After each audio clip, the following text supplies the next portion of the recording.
Maire, je veux d'abord m'excuser pour la trachéite qui fait que ma voix ne portera pas.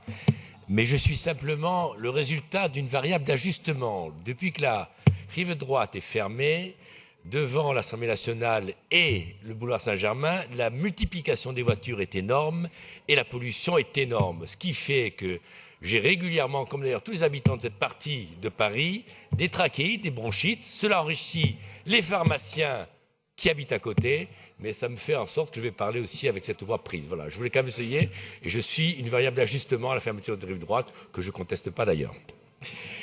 Madame la maire, s'il n'est pas là, votre projet de budget primitif pour 2019 s'inscrit dans la droite ligne de vos précédents budgets et poursuit, d'après nous, cette fuite en avant budgétaire que vous avez amorcée en 2014 sans le moindre réfléchissement de votre trajectoire dépensière qui attendra son apogée en 2019. Vous revendiquez une stabilité de la fiscalité directe locale, mais vous profitez des hausses ponctuelles des valeurs locatives cadastrales décidées par l'administration fiscale nationale, qui augmente mécaniquement le produit des impositions, et vous construisez votre budget sur une spéculo-dépendance aux droits de mutation, quand vous ne plaidez pas auprès de vos amis parlementaires pour la création d'une nouvelle taxe sur les logements sous-occupés. Vous vous réfugiez derrière des taux d'imposition locale inchangés, mais vous n'avez de cesse de manier le lever de la taxation et des hausses tarifaires, à l'instar d'ailleurs de la plupart des collectivités locales qui ont de la sorte, et je crois que c'est très important de le rappeler, une part de responsabilité dans la grogne de leurs administrés et qui participent indirectement à la dégradation du climat social et au phénomène des gilets jaunes. Il n'y a qu'à constater la place démesurée que prennent les droits de mutation dans vos recettes de fonctionnement. 1,45 milliard est attendu rien qu'en 2019. Depuis le début de votre mandature, ils vous auront ainsi rapporté plus de 7,7 milliards. Vous n'avez pas hésité longtemps à vous engouffrer dans la brèche ouverte par le gouvernement précédent en relevant les taux de ces droits dès le 1er janvier 2016, passant de 3,8 à un taux maximal de 4,5, pour un gain supplémentaire annuel de quelques 150 millions d'euros. La valse des taxes est aussi étourdissante, et si certaines poursuivent un objectif louable que nous soutenons, notamment la lutte contre le changement climatique, toutes ont pour effet attendu d'accroître les ressources de la collectivité et surtout la ponction sur le budget des Parisiens.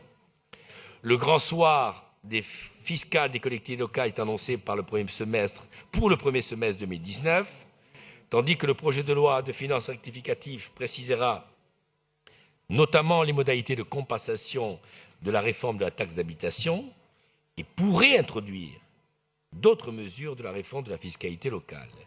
Une juste compensation au profit des collectivités locales est indispensable, mais elle doit surtout s'accompagner d'une rationalisation des taxations qui n'obère que trop ce qu'on appelle le reste à vivre de nos concitoyens. Madame le maire, vous placez votre budget primitif sous le sceau d'une prétendue stabilité des dépenses de fonctionnement, quand nous y percevons davantage une rigidité à la hausse. La lourdeur de la masse salariale est en cela éloquente. Quelques 2,45 milliards sont consacrés aux dépenses du personnel, dont vous imputez 60% de la progression à des facteurs exogènes, bien indépendants de votre volonté. Raison de plus pour engager des réformes sur les 40% relevant de votre périmètre et de votre responsabilité. C'est notamment ce que vous recommandez la Chambre régionale des comptes dans son rapport d'octobre 2017 sur la gestion des ressources humaines et de la collectivité, qui révélait que la durée du temps de travail dérogatoire du droit commun correspondait à 1552 heures annuelles, quand l'obligation légale en impose 507, coûtant cela 74 millions d'euros à la ville, c'est-à-dire 74 millions d'euros supplémentaires que les Parisiens doivent payer. Vous pratiquez l'antiphrase, mais les chiffres dévoilent la réalité crue et sans phare d'un budget dispendieux qui, en dépit d'un programme d'investissement de 10 milliards qui plonge la vie dans une insoutenabilité budgétaire n'est pas à la mesure des attentes des Parisiens. Je vous remercie.